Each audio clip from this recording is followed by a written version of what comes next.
Hermanos, hermanas, hemos llegado al segundo domingo del tiempo de Cuaresma y esta semana se reflexiona en domingo el Evangelio de la Transfiguración en la versión de Marcos.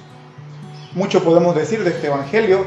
Voy a decir algunas ideas que nos pueden ayudar en la reflexión y la profundización de esta semana.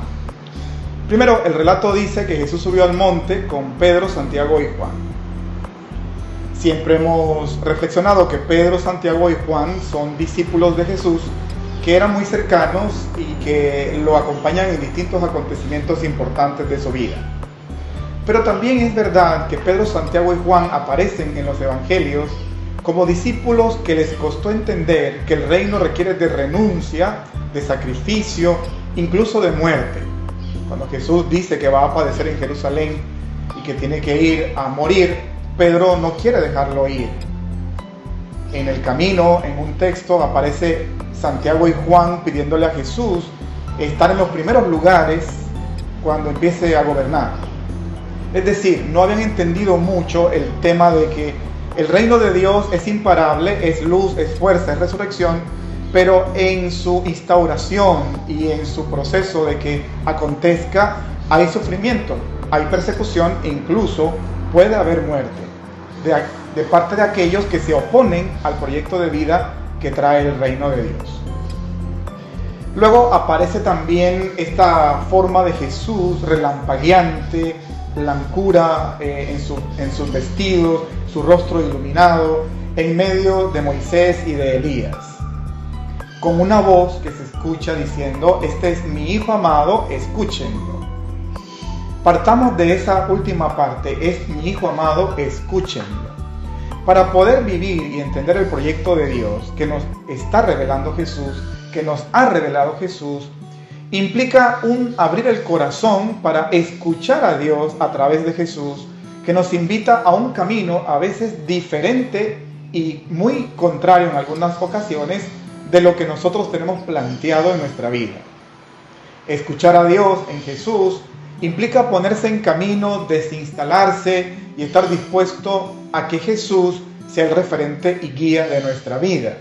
Al escucharlo, entonces podemos aceptar que Jesús vaya dirigiendo nuestros pasos, someter nuestra voluntad a Dios a través de Jesús y que Él pueda marcar la ruta del camino que nos lleva a nuestra propia salvación y con nuestro trabajo también a la salvación de otras personas. En ese camino vamos iluminando como Jesús a los demás. Pero algo muy importante, el relampagueante, el que tiene luz en su rostro, el que es la luz real es Jesús, no nosotros. A veces seguimos a personas concretas, a veces nos dejamos llevar porque tal predicador o tal persona es muy importante en el tema de la fe. No, ellos no alumbran con luz propia, son reflejo de aquel que es relampagueante y aquel que es la luz verdadera, que es Jesús. Todos nosotros podemos también brillar en nuestro rostro, pero no porque nuestro rostro brille, sino porque Jesús puede pasar esa luz a nosotros si nosotros se lo permitimos, para que podamos también iluminar el camino de otros. Entonces, nuestra confianza, nuestra convicción no puede estar puesta en personas concretas. Sí, podemos admirarla, podemos trabajar con ellos, ponerlo como inspiración, pero el que relampaguea, el que ilumina, el que da luz con su propia fuerza es Jesús.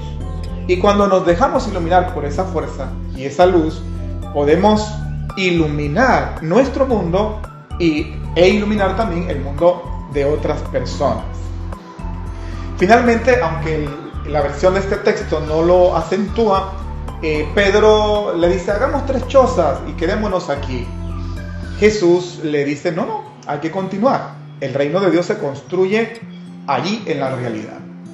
Y hay que estar dispuesto a morir, hay que estar dispuesto a sufrir, hay que estar dispuesto a ser perseguido si es necesario, para que en esa realidad que está llena de muchas cosas, a veces no tan buenas, se pueda llevar esa luz, se pueda llevar esa voz del Hijo amado, se pueda llevar esa presencia de Jesús, que la fuerza final es la vida.